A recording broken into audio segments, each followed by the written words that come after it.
Baik pendengar Pro 1 dimanapun Anda berada ya, topik kita yang pertama kami akan hadirkan ke ruang dengar Anda itu terkait dengan Kantor Bahasa NTT gelar rakor revitalisasi ya bahasa daerah di NTT.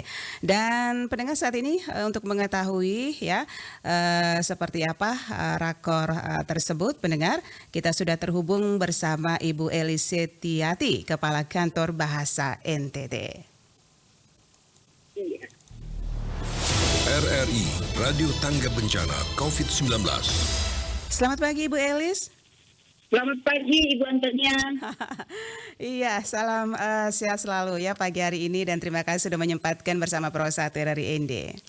Iya, salam sehat selalu, salam hangat dari saya dan teman-teman saya di Kantor Bahasa NTT. Ini beberapa hari lalu ya mengadakan rakor revitalisasi bahasa daerah ini. Kira-kira pembahasan seperti apa ini Ibu Elis? Ya, baru kemarin ya Ibu Antonia kemarin, kita, okay.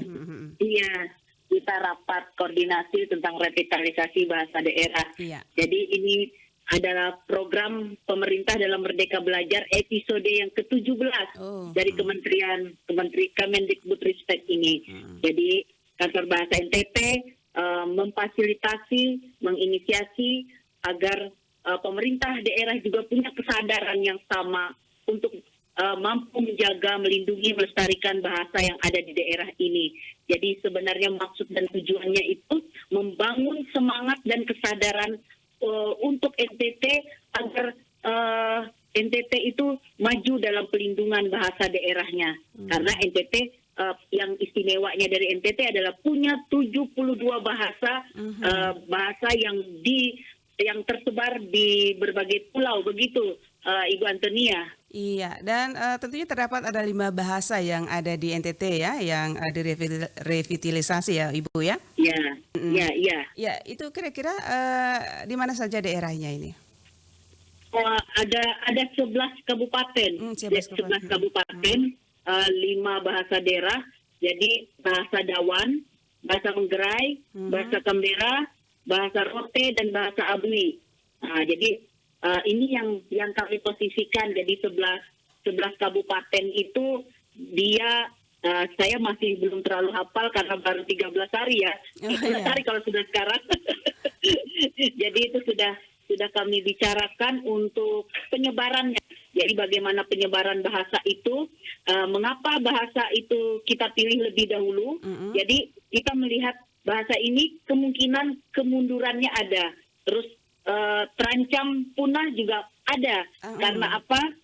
Terus berada dalam kondisi kritis ya. Di sisi lain, kelima bahasa ini merupakan bahasa daerah yang jumlah generasi mudanya masih potensial. Jadi itu. Jadi secara kuantitatif dan menjadi representatif itu keragaman wilayah di Nusa Tenggara Timur. Jadi kondisi tersebut menjadi alasan kelima bahasa daerah tersebut dipilih untuk tahun ini. Tahun depannya masih ada lagi kan.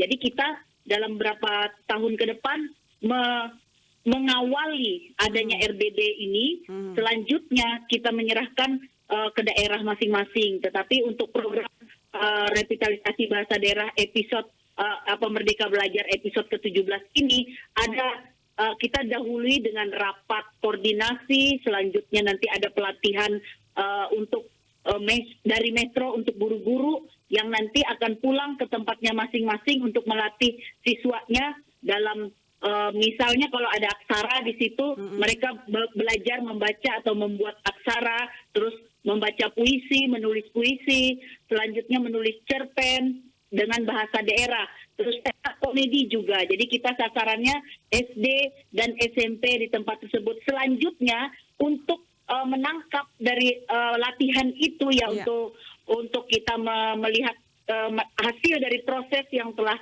dibuat itu, maka pada awal bulan November, pada awal November itu kita mengadakan festival Tunas Bahasa Ibu. Jadi seperti itu. Nah, jadi ada festival yang kita adakan, nanti ada tempat-tempat yang kalau berdekatan kita kumpulkan.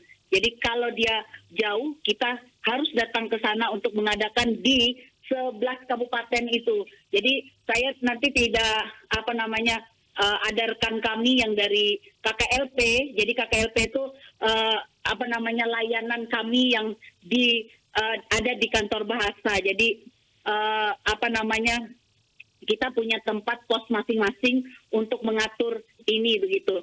Jadi layanan-layanan yang sebenarnya sangat mudah bagi orang-orang nanti datang ke kantor bahasa melihat yang mana yang ingin dimintai untuk tugas-tugas tertentu, misalnya dari pelindungan yang mengadakan ini, terus nanti ada penerjemahan, ada UKBI, selanjutnya ada BIPA, bahasa Indonesia penutur asing, selanjutnya juga ada layanan penyuluhan yang nanti akan diadakan di ND untuk pendampingan 45 lembaga. ND akan ada gilirannya bulan Juli. Oh, bulan Kemarin, Juli ya, oke. Iya. Jadi staf saya mengatakan bulan Juli ini Bu, tapi masih menunggu dari keputusan Pemda di sana apakah mereka sudah siap atau tidak. Nah, jadi program ini sebenarnya kait-mengait begitu. Jadi kita mengawali program besar karena ini program pemerintah, program yang sangat harus didahulukan. Jadi RBD revitalisasi bahasa daerah tersebut, Ibu Antonia. Demikian Ibu Antonia. Oke, nanti kalau adakan di ND jangan lupa ya informasikan ke RRI juga ya Ibu Elis ya. Siap. Kami bersedia selama seluruh orang NTT juga mendukung keberadaan kami, karena menurut kami ada untuk NTT untuk menjaga memartabatkan bahasa Indonesia dan bahasa daerah yang ada di NTT. Iya. Jadi perlu diketahui juga bahwa sasaran kegiatan ini untuk anak-anak TK dan SD ya Ibu Elis ya. SD dan SMP. SD dan SMP ya, dan tentunya rapat koordinasi ini merupakan awal dari kegiatan Festival Tuna Bahasa ya Ibu ya, begitu ya. Nah, dalam kegiatan Tuna Bahasa ini mungkin bisa digambarkan seperti apa saat itu ya Ibu ya? Jadi festivalnya. Kami sudah ini untuk yang festival atau rapatnya apa festivalnya Ibu? Ya, untuk ini kan awal dari rakor ini kan awalnya dari kegiatan festival ya Ibu ya. Mungkin perlu diketahui juga kegiatan festival Parsa itu seperti apa ya, program-programnya apa ya. Ya, jadi kami mengadakan rapat koordinasi ini mengumpulkan Pemda, mengumpulkan dinas-dinas terkait Pemda seperti Pemda dari ini tempatnya ya, daerah kabupaten itu yang persebaran 5 bahasa di atas tadi, seperti bahasa Dawan ya, bahasa Dawan Kabupaten Kupang, Kabupaten TTU, Kabupaten TTS, dan Kota Kupang. Yeah. Nah, jadi kalau bahasa Manggarai, Kabupaten Manggarai Barat, Kabupaten Manggarai, Kabupaten Manggarai Timur. Jadi itu kita gabung. Nanti bahasa Kambera, Kabupaten Sumba Timur, Kabupaten Sumba Tengah. Terus bahasa Rote itu Kabupaten Rotendao, dan bahasa Abui Kabupaten Alor. Jadi itu sasaran kita, tempat-tempatnya Ibu Antonia. Saya baru membuka nih lini masanya. Iya. Jadi kami mendahulunya dengan rapat koordinasi dan kemarin itu sangat sukses menurut saya. Meskipun kita mengundang DPRD provinsi itu tidak hadir sampai kemarin kita tunggu, tidak ada konfirmasi. Mereka sebelumnya sudah bertanya karena apa? Karena kesibukan mereka mungkin sedang rapat di Jakarta begitu. Terus Pemda Provinsi, pemerintah Provinsi Nusa Tenggara Timur juga menyerahkan kepada Dinas Pendidikan untuk ikut menjadi narasumber di situ, bagaimana keterlibatan Dinas Pendidikan nantinya, karena kita sasarannya guru dan siswa. Jadi itu tentunya Dinas Pendidikan sangat berhak untuk menanggung hal yang sama seperti kami begitu Ibu. Okay. Nah, jadi setelah ini maka kami akan mengadakan namanya TOT. Jadi TOT itu program untuk mengumpulkan maestro yang ada di berbagai tempat yang kami sebutkan tadi. Selanjutnya kita mengadakan semacam pembuatan silabus ya, pembuatan struktur programnya, apa saja yang ingin mereka ajarkan nantinya di wilayah tersebut. Jadi yang diajarkan dari lima hal yang saya sebutkan tadi, seperti menyediakan materi, membaca, menulis aksara daerah, terus menulis cerita pendek, membaca puisi, mendongeng, pidato, terus tembang tradisi dan komedi tunggal stand up komedi itu. Nah, jadi para maestro dari berbagai kabupaten itu dikumpulkan karena mereka akan kembali ke sana untuk memberikan pelajaran itu. Nah, disitulah peran serta pemerintah, karena kami hanya nanti monitoring ya. Kami bekerja sama dengan Duta Bahasa Nusa Tenggara Timur di wilayah masing-masing itu untuk ikut serta mempublikasikan apa yang sudah dilakukan mereka di berbagai daerah yang saya sebutkan tadi. Iya. Demikian Ibu Antonia. Iya, jadi banyak sekali ya kegiatan program yang dibahas ya kantor bahasa NTT ini ya Ibu ya. Betul, Salam sukses betul. selalu ini Ibu. Wah, terima kasih Ibu Antonia telah memberikan kesempatan kepada saya. Salam hangat dari saya salam kenal karena saya baru saja berada di sini. Mudah-mudahan meskipun saya baru, tetapi hati saya sudah seperti hati yang lama begitu, Ibu Antonia. Oke, dan tentunya profisiat ya buat Ibu ya. Salam sukses selalu. Iya. Nah, ini terakhir Iya. Ibu, harapan dari kegiatan revitalisasi ini seperti apa untuk kedepannya?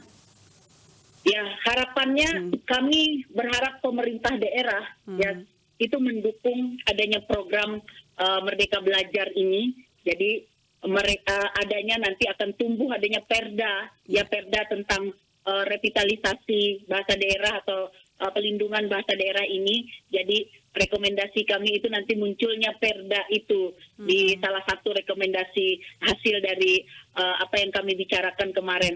Nah, jadi itu peran serta pemerintah daerah di seluruh NTT itu sangat kami tunggu karena ini adalah kesadaran dari masing-masing pemerintah daerah untuk turut serta menjaga bahasa daerah karena tidak besar kemungkinan bahasa daerah akan turun dan kritis serta punah, Ibu Antonia. Jadi tidak mudah untuk pelihara ini. Kita harus mulai dari keluarga terlebih dahulu. Iya. Jadi kemungkinan kita pilih komunitas atau SD itu membuat kita mengatakan setelah pulang ke rumah mereka membiasakan diri dengan bahasa daerahnya. Selanjutnya dari dasar konsep dasar itu sampai besar mereka hafal dan mereka mengerti apa yang mereka ucapkan dengan bahasa daerah. Banggalah berbahasa daerah sebelum Anda bangga berbahasa Indonesia. Gitu. Iya. Baik, terima kasih Ibu Elis atas waktunya pagi hari ini bersama Pro 1 RRI Ende ya. Dan salam sukses selalu ya buat Ibu juga bersama teman-teman. Terima kasih. Terima kasih Ibu. Baik. Ya pendengar dimanapun Anda berada, topik kita pertama barusan bersama Ibu Elis Setiati ya Kepala Kantor Bahasa NTT yang mana dengan topik pagi hari ini itu Kantor Bahasa NTT gelar rakor revitalisasi ya bahasa daerah di NTT yaitu revitalisasi 5 bahasa. Dan kami masih menemani Anda lintas NTT pagi ya, ada 2 topik lagi akan kami suguhkan ke ruang dengar Anda pendengar, tetap bersama kami Pro 1 RRI ND.